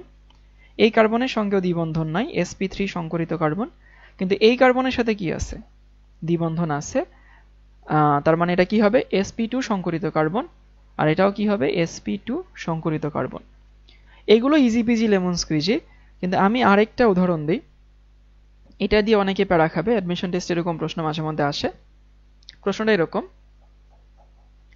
CH3, এখানে হচ্ছে CH, এখানে CH, তারপরে হচ্ছে এখানে CH কার্বন, এখানে কার্বন, এখানে CH2। ধরো এমন একটা যৌগ আছে তোমার কাছে। এই যৌগটা যদি সংকরায়ন বের করতে চাই, সবগুলো ইজি পিজি। প্রথমে কোন সংকরায়ন হবে? যেহেতু এই কার্বনের সাথে না আছে কোনো দ্বিবন্ধন, না আছে কোনো ত্রিবন্ধন, তার মানে এই কার্বনটা আমাদের sp3 সংকরিত। এটা নিয়ে আমাদের কোনো সমস্যা থাকা উচিত না, এটা সবাই বুঝে। এই কার্বনের সাথে দ্বিবন্ধন অ্যাসোসিয়েটেড, তাহলে এটা আমাদের sp2 সংকরিত। এই কার্বনের সঙ্গেও দ্বিবন্ধন অ্যাসোসিয়েটেড, মানে এটা আমাদের sp2 সংকরিত। এই কার্বনের সাথেও দ্বিবন্ধন অ্যাসোসিয়েটেড, এটা আমাদের sp2 সংকরিত। এটাও আমাদের sp2 সংকরিত। কিন্তু প্রশ্ন হচ্ছে ভাই এই কার্বনটা কি সংকরিত? অনেকে এই যে শাওন ভাই শর্টকাট শেখাইছে যে ভাইয়া যদি কার্বন কার্বন দ্বিবন্ধন থাকে তাহলে sp2, যদি ত্রিবন্ধন থাকে তাহলে sp। এই যে শর্টকাট না, বিশ্বাস করো যে কোনো শর্টকাট, মানে আমি পার্সোনালি এটা বিশ্বাস করি, যে কোনো শর্টকাটে লিমিটেশন আছেই। যে কোনো শর্টকাটে কোথাও না কোথাও গিয়ে তুমি আটকে যাবা। তুমি যখনই এটা মনে রাখবা যে দ্বিবন্ধন আছে মানে sp2 সংকরিত, তুমি তখনই ভাই আটকে যেতে বাধ্য। কারণ এই কার্বনটাতে না ওই দ্বিবন্ধন দুই পাশে আছে।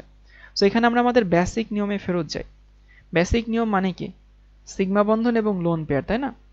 সো এই কার্বনের সঙ্গে লোন পেয়ার তো নাই, সিগমা কয়টা দেখো তো? এই কার্বনের সঙ্গে সিগমা কিন্তু দুইটা, সিগমা দুইটা আছে। যদি সিগমা দুইটা থাকে তাহলে এই কার্বনে কি সংকরায়ন হবে? sp সংকরায়ন হবে। ওই নিয়মটা তুমি বাকিদের জন্য অ্যাপ্লাই করো, দেখবা যে হচ্ছে সিগমা বন্ধন লোন পেয়ার দিয়ে করলেও হিসাব হয়ে যায়। সো কথা হচ্ছে যদি এরকম থাকে কার্বন কার্বন, তাইলে ভাই sp2 সংকরিত। কিন্তু যদি এরকম থাকে তাহলে সেই কার্বন যদিও দ্বিবন্ধন আছে, বাট সেই কার্বনটা কিন্তু sp সংকরিত। এখানে আমাদেরকে একটু কেয়ারফুল থাকতে হবে।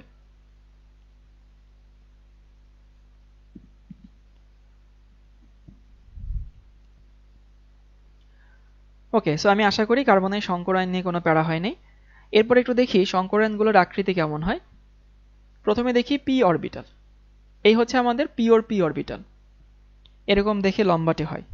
যে p অরবিটালটা একটু বড় হচ্ছে লম্বাটে হয়। লাস্টেটা আরেকবার, ওকে, মানে আমি বলতে চাচ্ছি যে এই কার্বনের সাথে দেখো সিগমা বন্ধন কয়টা দাঁড়ায়? এখানে সিগমা বন্ধন দাঁড়ায় হচ্ছে যে একটা সিগমা, দুইটা সিগমা, তিনটা সিগমা, সো sp2 হয়। নর্মালি যেটা আমরা হচ্ছে মুখস্থ করে আসছি সেটা। কিন্তু এরকম যদি থাকে সেখানে সিগমা দ্বারায় দুইটা বন্ধন। সিগমা দুইটা মানে কি? সিগমা দুইটা মানে সংকরিত অরবিটালও দুইটা। যতগুলো সিগমা ততগুলো সংকরিত অরবিটাল। সো এটা আসলে কি মানে এরকম যদি প্রশ্ন দিয়ে দেয়, যারা এরকম ঠাড়া মুখস্থ করে যে ত্রিবন্ধন হলে sp, দ্বিবন্ধন হলে sp2, ওরা ধরা খাবে। মানে এখানে ধরা খাইতে বাধ্য, ধরা না খাওয়ার কোনো জায়গা নাই। এটা দেখেই মনের সুখে sp দাগায় sp2 দাগায় দিয়ে আসবে এবং ভুল হয়ে যাবে। দেখি p অরবিটাল দেখতে হচ্ছে এরকম। এবার হচ্ছে sp3। আচ্ছা, আমরা কি sp3 এই জিনিসটা বুঝি কিনা? sp3 তে s থাকে হচ্ছে 4/3 মানে 25%, আর p থাকে হচ্ছে 75%। তাহলে sp3 হচ্ছে এমন একটা সংকরিত অরবিটাল যেখানে 75% p বৈশিষ্ট্য আর 25% s বৈশিষ্ট্য। মানে 75% এরকম লম্বা লম্বা বৈশিষ্ট্য আর s তো গোলগাল, তাই না, গোলক। তাহলে এই অরবিটালের 75% হচ্ছে একটু লম্বা লম্বা হবে আর 25% একটু গোলগাল হবে। তো sp3 এটা দেখতে হবে অনেকটা হচ্ছে ওর থেকে একটুখানি গোল, একটু ছোট হবে। যদিও ঘোড়ার ডিম কিছু হইল না, ধরো যে এরকম হইল, ওর থেকে একটু ছোট গোলগাল। sp2 তে আমি যদি আলাদা করি, এখানে s ক্যারেক্টার কত পার্সেন্ট? s হচ্ছে 33.3%, তাই না? আর p হচ্ছে 66.67%। সো এটা দেখতে আরেকটু গোলগাল হবে। sp তে 50-50, এটা দেখতে আরো গোলগাল হবে। আর s কেমন? s তো ভাই পুরোপুরি গোলগাল হবে। সো আমি যদি অরবিটালের আকারের বা অরবিটালের লেন্থ এর ক্রম করি, সো লেন্থ অর্ডার LENGTH, তাহলে সব থেকে বড় কে? p, তারপরে কি? sp3, তারপরে কি? sp2, তারপরে কি? sp, তারপরে কি? s। ঝটপট লিখে নাও সবাই।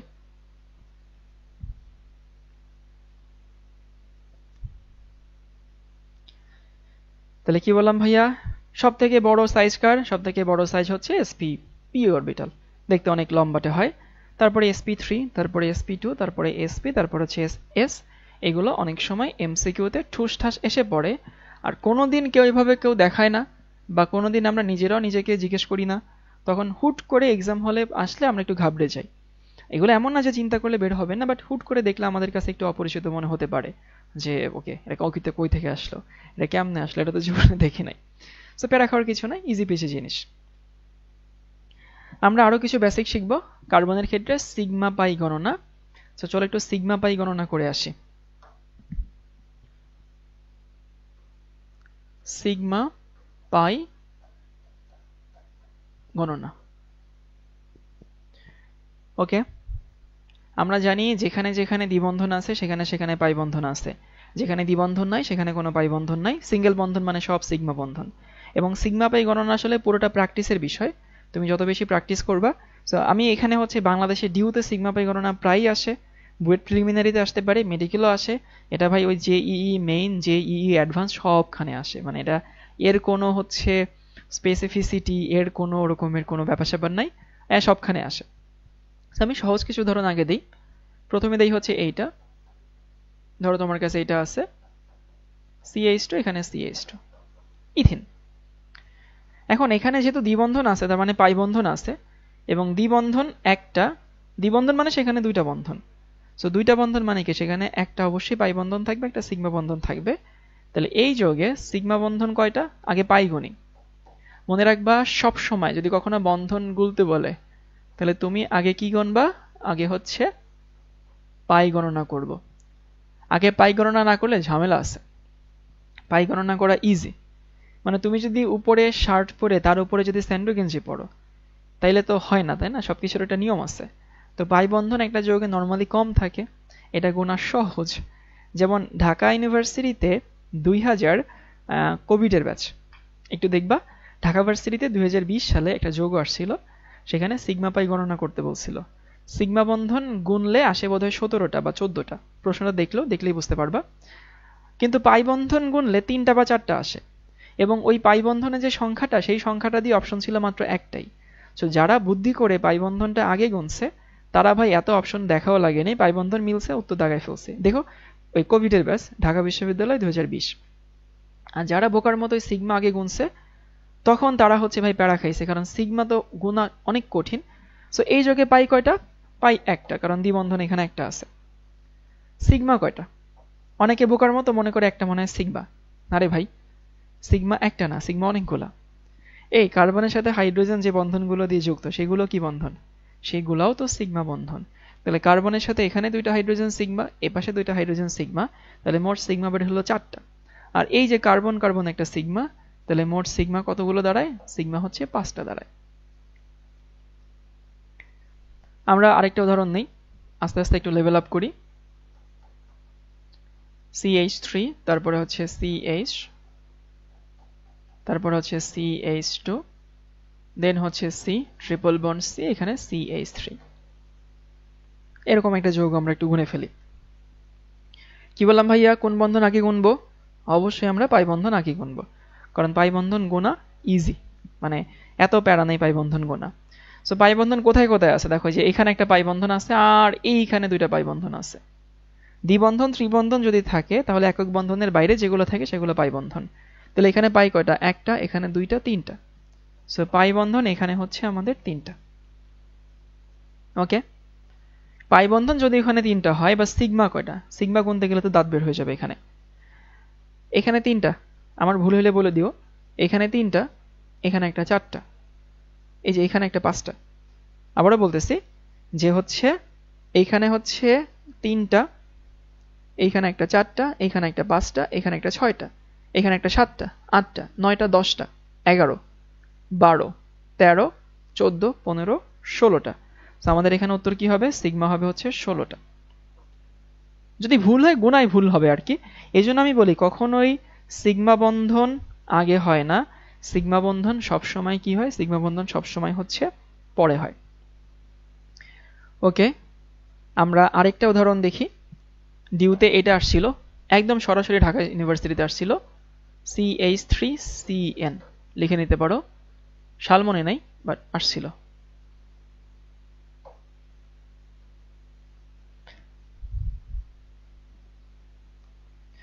পাই 3টা কিভাবে? বলছিলাম যে একক বন্ধনের বাইরে যেগুলো সেগুলো সব হচ্ছে পাই বন্ধন। তাহলে এখানে একক বন্ধনের বাইরে আরেকটা এক্সট্রা বন্ধন আছে, সো এইখানে পাই বন্ধন একটা, আর এইখানে হচ্ছে যে একক বন্ধন মাঝখানে দুই পাশে দুইটা পাই। তাহলে মোট কয়টা হইলো? মোট 3টা হইলো। ভাই প্রথম উদাহরণে কার্বন কার্বন বন্ধন সিগমা বন্ধন কেমনে? কার্বন কার্বন বন্ধন এখানে 2টা না, তো আগে একটা সিগমা হয় তারপরে একটা পাই হয়। আচ্ছা, এটার একটু বেসিক দেখায় আসে যেটা কিভাবে হয়। যদি আমি মিথেনের স্ট্রাকচার বলি, মিথেন, ওকে, সো মিথেন হচ্ছে কার্বন এনার্জেটিক থাকে, তো এনার্জেটিক থাকে মানে হচ্ছে এখানে থাকে 2s1 এবং 2p3, তাই না? সো এই হচ্ছে কার্বনের 2s1 এবং এই হচ্ছে কার্বনের 2p3, 2s1 2p3।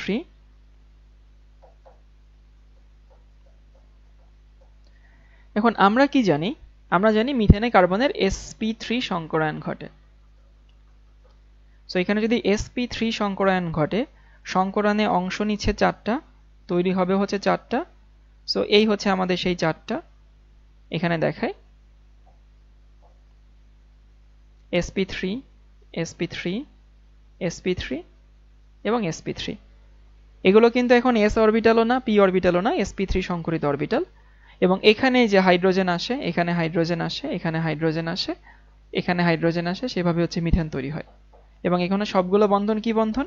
সবগুলো বন্ধন সিগমা বন্ধন, কারণ এখানে কোনো দ্বিবন্ধন বা এখানে কোনো ত্রিবন্ধন নাই। সো তুমি এখান থেকে এরকম পাচ্ছ কার্বন। যদি 2D ছবি আঁকি তাহলে এরকম দাঁড়ায়, যদিও এখানে এরকম হয় না, চতুস্তলকী গঠন হয়। ওকে, এইটা না আঁকলেও সবাই পারবো, এটা আঁকার দরকার নেই। আমরা একটু ইথিন দেখাই, অনেকে এখানে বুঝতে পারছে না যে ভাইয়া এখানে কার্বন কার্বন সিগমা বন্ধন কেমনে হয়, পাই বন্ধন কেমনে হয়। এগুলো আগের মানে ফার্স্ট পেপারে শিখে আসা উচিত। তারপর আমি একটু দেখা দিচ্ছি। C2H4, ওকে, C2H4 হচ্ছে ইথিন। সো ইথিনে কার্বন কার্বন কি বন্ধন আছে? কার্বন কার্বন দ্বিবন্ধন আছে, তাই না? তাহলে কার্বন কার্বন দ্বিবন্ধন থাকলে এই কার্বনে কি সংকরায়ন ঘটে? sp2। এই কার্বনেও কি থাকে? sp2 সংকরায়ন ঘটে। সো আমাদের এখন sp2 সংকরায়ন নিয়ে ডিল করতে হবে। যদি আমি কার্বনকে এনার্জেটিক করি তাহলে এরকম দাঁড়ায় 2s1 এবং 2p3। সো একটু বক্স দিয়ে দেখাই, এই হচ্ছে আমাদের 2s,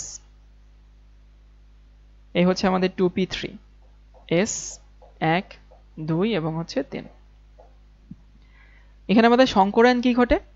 সংকরায়ন ঘটে এই একটা s এবং এই p একসাথে মিশে, এই হচ্ছে আমাদের সংকরায়ন। এবং সংকরায়নে ঘটবে কোনটা? ঘটবে হচ্ছে sp2। এখানে একটা p অরবিটাল কি থাকলো? পিওর থাকলো, অসংকরিত থাকলো। তো কাহিনী হচ্ছে আমার কার্বনে সংকরায়ন ঘটে, সেখানে তিনটা হচ্ছে সংকরিত অরবিটাল, sp2 আরেকটু ছোটখাটো হবে, এই একটা সংকরিত, এই একটা সংকরিত আর এই একটা সংকরিত, এই তিনটা আমার সংকরিত অরবিটাল। আর এখানে একটা হচ্ছে অসংকরিত p অরবিটাল, এই হচ্ছে সেই অসংকরিত p অরবিটাল। সংকরিত অরবিটাল স্থিতিশীল থাকে দেখে ওকে অক্ষের একটা সাইডে লোব দেখানো হয়, লোব, এগুলোকে লোব বলে, ইলেকট্রনের ক্লাউড।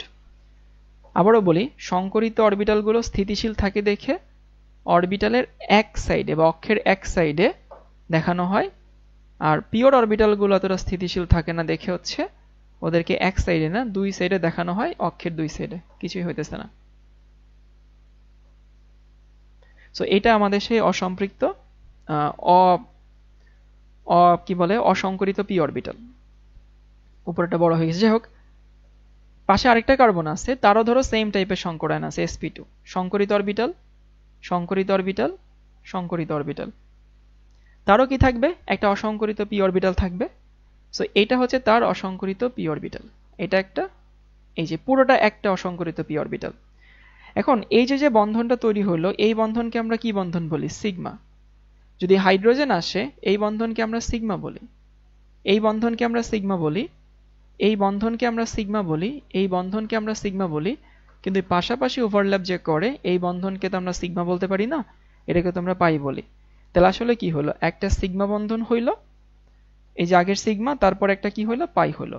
সো এইভাবে আসলে কার্বন কার্বন যখন দ্বিবন্ধন হয় তখন সেইখানে একটা সিগমা থাকে আর একটা পাই থাকে, ওইটা আমরা শর্টকাটে হিসাব করি। নরমালি ইথিনে হচ্ছে পিজেডটা অসংকরিত থাকে। হ্যাঁ, নরমালি দেখালে যে কোনো কিছু দেখানো যায়, বাট বাস্তবে পিজেডটা অসংকরিত থাকে। sp2 যখন সংকরায়ন ঘটে তখন xy তলে সংকরায়ন ঘটে, জেডটা হচ্ছে অসংকরিত থাকে। তো আমি বোঝানোর জন্য আরেকটা দেখাই দেই, অ্যালকাইনেটটা একটু দেখাই দেই। ধরো এইটা HC ট্রিপল বন্ড, এখানে হচ্ছে CH, এখানে sp সংকরায়ন ঘটে, এখানেও sp সংকরায়ন ঘটে। বেসিকে কোনো ঘাটতি থাকা যাবে না, আমরা বেসিক ক্লিয়ার করে তারপরে সামনে আগাবো, কোনো ঘাটতি থাকবে না বেসিকে।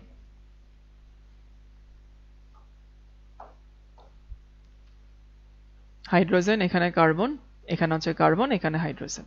ওকে, ধরো এই হচ্ছে আমার ইথাইন, এবং ইথাইনে কার্বন কার্বন ত্রিবন্ধ থাকে, ট্রিপল বন্ড থাকলে কি হবে? এইখানে sp সংকরায়ন এবং এখানেও sp সংকরায়ন। সো sp সংকরায়ন মানে হচ্ছে যদি কার্বনকে আমি এনার্জেটিক করি তাহলে কি দাঁড়ায়? এখানে দাঁড়ায় হচ্ছে 2s1 এবং 2p3।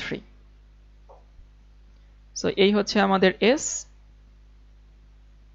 আর এই হচ্ছে আমাদের p, এখানে একটা আর এখানে হচ্ছে তিনটা। সংকরায়ন হচ্ছে আমাদের sp সংকরায়ন, তার মানে একটা s এবং তিনটা p এরা একসাথে মিলবে। সরি, একটা s এবং একটা p মিলবে, দুইটা p এখানে অসংকরিত থাকবে, একটা হচ্ছে py, একটা হচ্ছে pz। তাহলে ব্যাপারটা কি রকম?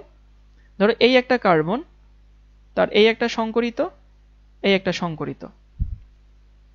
যেহেতু sp সংকরায়নে বলছিলাম বন্ধনের যে অরবিটালটা হয় সেই অরবিটালটা ছোটখাটো হয়, এটা আঁকা খুবই প্যারা লাগে, বুঝছো? আঁকতে মন চায় না, বাঁকাতারা হয়ে যায়। সংকরিত সংকরিত, আর এর দুইটা অসংকরিত থাকবে, একটা থাকবে y অ্যাক্সিস, একটা থাকে z অ্যাক্সিস। সো আমি ধরলাম যে এটা আমাদের y অ্যাক্সিস বরাবর অসংকরিত অরবিটাল। রংটা চেঞ্জ করে দেই তাহলে দেখতে সুন্দর লাগবে। এটা হচ্ছে একটা অসংকরিত অরবিটাল কোন অ্যাক্সিস বরাবর? y axis. ওকে, এই হচ্ছে একটা। আর আরেকটা হচ্ছে z অ্যাক্সিস বরাবর। ধরো z অ্যাক্সিস বরাবর আমি এটা দেখাচ্ছি যে এইটা আমার z অ্যাক্সিস বরাবর আরেকটা অসংকরিত অরবিটাল। সো এইটা একটা অসংকরিত p, এইটা একটা অসংকরিত p। এখন এরকম কার্বন তো আমার আরেকটা আছে, sp সংকরিত কার্বন তো দুইটা, সেটাও একটু আমি এই পাশে আঁকার চেষ্টা করি। এখানে কার্বন, এইখানে বন্ধন, এইখানে বন্ধন, এইখানে বন্ধন। ওকে, এবং এরও ওরকম দুইটা অসংকরিত আছে, এই একটা, এখানে আসলে ঠিকঠাক মতো আঁকা হয়নি।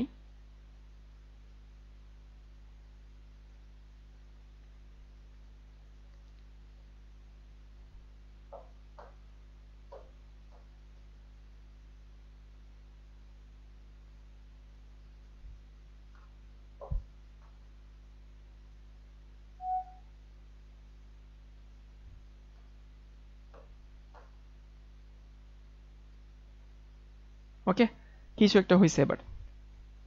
এখন দেখো ওখানে কি হয়, এই যে মুখোমুখি ওভারল্যাপটা হয় এটা অবশ্যই সিগমা বন্ধন, এবং যদি হাইড্রোজেন আসে তাহলে এইখানে যে বন্ধনটা হয় সেটা সিগমা বন্ধন, এইখানে যে বন্ধনটা হয় সেটা সিগমা বন্ধন, এইখানে যে বন্ধনটা হয় সেটা সিগমা বন্ধন। দেখছো আমি কি কি ভুল করছি, এখানে তো হবে একটা রে ভাই, আমি এতগুলো কেন লিখছি কেউ বলো না। এই যে একটা, এটা আমাদের সিগমা বন্ধন গেল এইটুকু। তাহলে এটা সিগমা, এটা সিগমা, এটা সিগমা।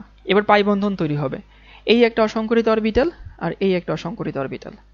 তাহলে এই অসংকরিত অরবিটাল এবং এই অসংকরিত অরবিটাল মিলে পাশাপাশি ওভারল্যাপ করে একটা, সো এই যে এইখানে আমাদের একটা পাই বন্ড তৈরি হয়, এইখানে হচ্ছে একটা পাই বন্ড তৈরি হয়। আর এই অসংকরিত অরবিটাল আর এই অসংকরিত অরবিটাল মিলে আরেকটা পাই তৈরি হয়। তাহলে এখানে ঘটনাটা কি ঘটলো, কার্বন এটা সিগমা, এটা হাইড্রোজেন সিগমা, এটা হাইড্রোজেন সিগমা, এটা হচ্ছে পাই, এটা হচ্ছে পাই। এবং এটা কেন শেখাই দিলাম, কারণ ঢাকা ইউনিভার্সিটি ভর্তি পরীক্ষাটা লিখে রাখো, এটা ডিউতে আসছিল 2021 সালে, এই জন্য হচ্ছে আমি একটু কষ্ট হইলো শিখাই দিলাম যে ইথিনের চিত্র আঁকতে, একদম এই চিত্রটাই ডিউতে চাইছিল, এইটুকু আঁকতে হইতো।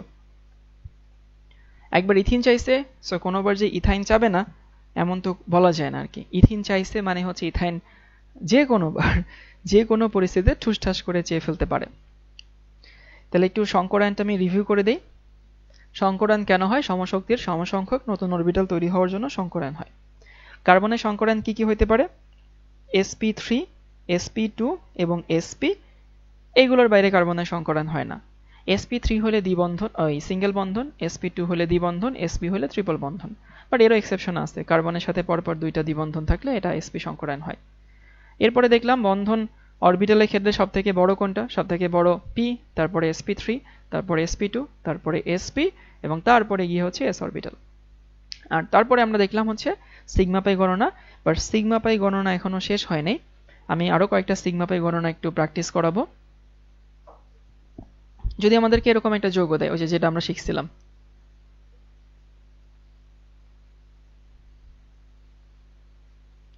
যে ডিউতে আসছিল হচ্ছে এই প্রশ্নটা, CH3CN, এখানে সিগমা কয়টা পাই কয়টা, এটাকে আমি একটু ইলাবোরেটলি লিখি। কার্বন, কার্বন, এখানে হচ্ছে হাইড্রোজেন, এখানে হাইড্রোজেন, এখানে হাইড্রোজেন, কার্বন, তারপর হচ্ছে এখানে নাইট্রোজেন। তাহলে কি বলছিলাম ভাই, সবার আগে কি বন্ড গুনবো, পাই বন্ড গুনবো, তাই না? পাই বন্ড এখানে শুধু এখানে আছে দুইটা, আর সিগমা কয়টা, এখানে একটা, দুইটা, তিনটা, চারটা, পাঁচটা। ওকে, সো এই হচ্ছে আমাদের সিগমা পাই পেয়ে গেছে। এরপরে যে প্রশ্ন দিব সেটাও ডিউতে আসা প্রশ্ন।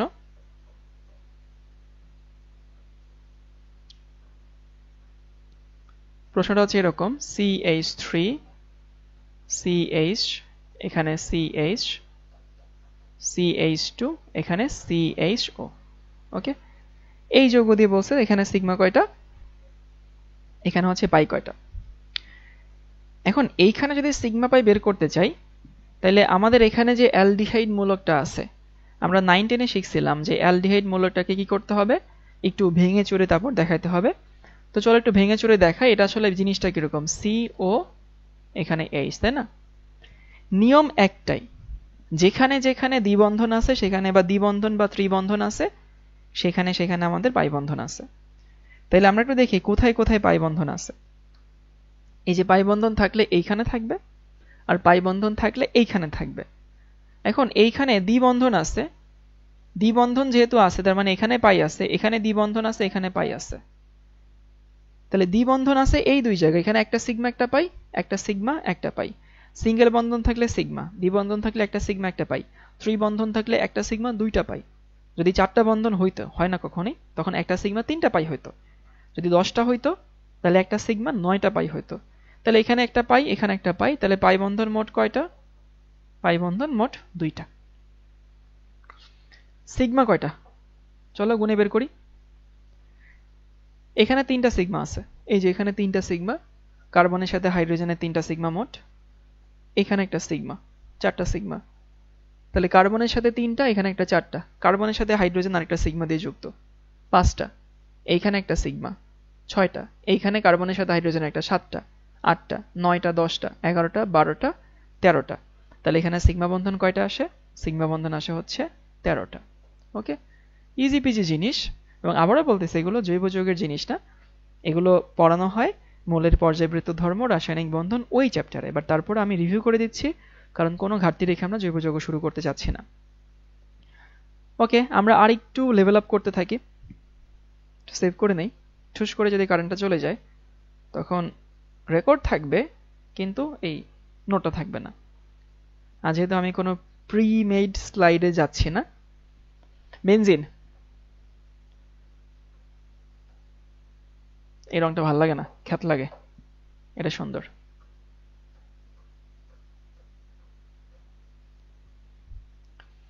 আমরা একটু বেনজিনের সিগমা পাই বের করব। সো বেনজিনের সিগমা পাই বের করতে গেলে আগে বেনজিনের সংকেতটা একটু আমাদেরকে বের করতে হবে।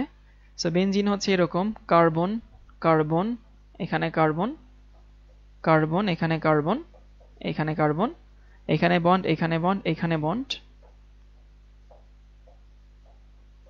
এখানে হাইড্রোজেন, এখানে হাইড্রোজেন, এখানে হাইড্রোজেন, এখানে হাইড্রোজেন, হাইড্রোজেন, হাইড্রোজেন। প্রথম নিয়ম আমাদের কি গোনা? পাই গোনা। পাই কোথায় আছে? এখানে একটা পাই আছে, এখানে একটা পাই আছে, এখানে একটা পাই আছে, পাই হচ্ছে 3টা। সিগমা কয়টা আছে? সিগমা এই 1 2 3 4 5 6, এখানে 6টা সিগমা আছে, আবার এই 6টা হাইড্রোজেন আছে। তাহলে মোট সিগমা বন্ধন কয়টা? 12টা। এটা খুবই ইজি পিজি জিনিস। আর বেনজিনেরটা আমি বলবো সবাই একটু মুখস্থ করে ফেলো, কারণ এমসিকিউতে আসলে আমাদের সময় নষ্ট হবে না, আমরা ঠুস করে লিখে দিতে পারবো। সিগমা বন্ধন 12টা, পাই বন্ধন 3টা। এবার দেখি ন্যাফথলিন। এটার উচ্চারণ কিন্তু ন্যাফথলিন, ন্যাফথলিন, ন্যাফথেলিন না, ন্যাফথালিন না, ন্যাফথলিন। ওকে, ন্যাফথলিনের ক্ষেত্রে কি আসে ভাই? বেনজিন রিংটা ডাবল থাকে আর কি। সো এখানে কার্বন, এখানে কার্বন, এখানে কার্বন, এখানে কার্বন, এখানে কার্বন, এখানে কার্বন। এটা বাচ্চাকালের স্ট্রাকচার।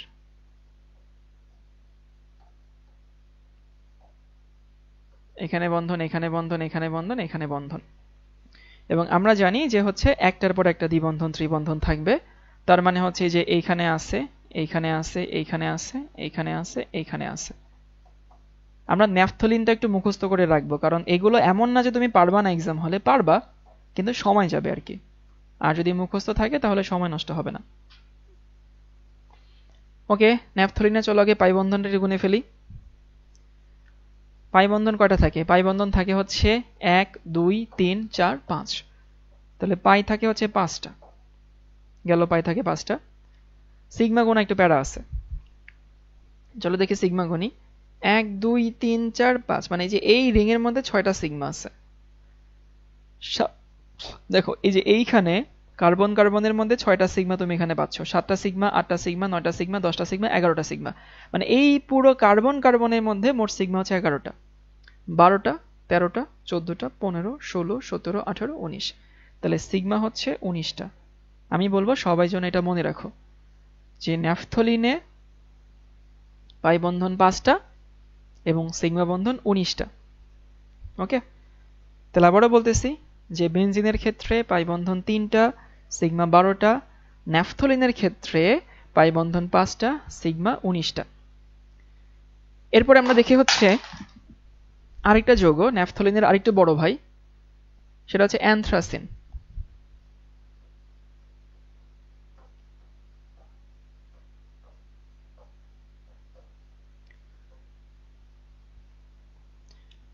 অ্যানথ্রাসিনকে আমি একটু নর্মালি স্কেলিটাল ফর্মুলা দিয়ে আঁকি, না এমনি দেখে স্কেলিটাল ফর্মুলা পরে শেখাবো না। কার্বন, এখানে কার্বন, এখানে কার্বন, কার্বন কার্বন,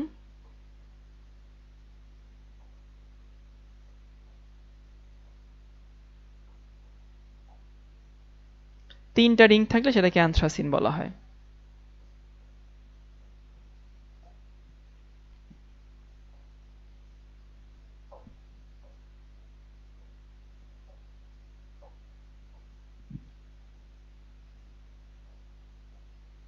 এবং সব সময় একটার পর একটা দ্বিবন্ধন থাকবে, এটা হচ্ছে আকার নিয়ম।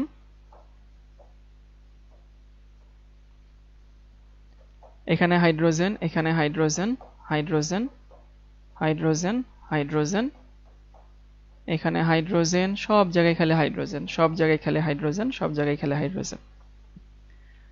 ওকে, আমরা একটু ন্যাফথলিনের সিগমা বাই গণনা হিসাব করি। কোনটা গোনা ইজি? পাই বন্ধন গোনা ইজি। পাই বন্ধন গোনা মানে দেখো, একটা, দুইটা, তিনটা, তারপরে হচ্ছে চারটা, পাঁচটা, ছয়টা, সাতটা। তাহলে ন্যাফথলিনে পাই বন্ধন, সরি ন্যাফথলিন বলি, অ্যানথ্রাসিনে পাই বন্ধন কয়টা? অ্যানথ্রাসিনে পাই বন্ধন হচ্ছে 7টা। সিগমা কয়টা? যদি সিগমা একটু বের করতে চাই তাহলে এখানে হচ্ছে 1, 2, আগে দেখি কার্বন কার্বন সিগমা কয়টা। এখানে আছে 6টা, 7, 8, 9, 10, 11, 12, 13, 14, 15, 16। সো কার্বন কার্বনের মধ্যে মোট সিগমা বন্ধন 16টা। 17, 18, 19, 20, 21, 22, 23, 24, 25, 26। যদি আমার গোনায় ভুল না হয়ে থাকে তাহলে 26টা। বাকিদের গোনায় কি অবস্থা হয়?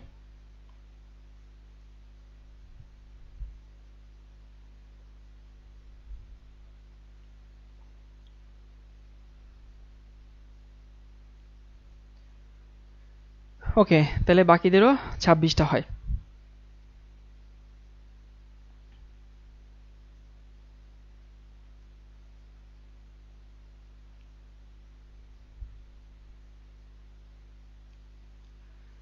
ওকে, তাহলে আমরা একটু রিভিউ করি।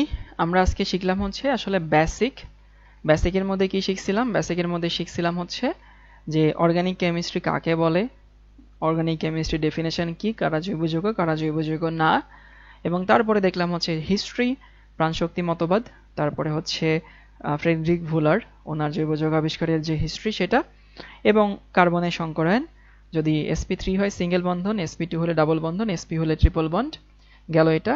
এবং তারপরে বন্ধন কোনটার বেশি, বন্ধন কোনটার দূরত্ব কম, কোথায় সিগমা কয়টা, কোথায় পাই কয়টা, ইথিনের স্ট্রাকচার এবং হচ্ছে ইথাইনের স্ট্রাকচার, এবং সিগমা পাই গণনা। সো আশা করি এটা নিয়ে আমরা আর কোনো প্যারা খাবো না। আগামী ক্লাসে আসলে আমরা অর্গানিক কেমিস্ট্রিতে মেইনলি প্রবেশ করব। আজকে অর্গানিক কেমিস্ট্রির বাইরে থাকলাম আর কি।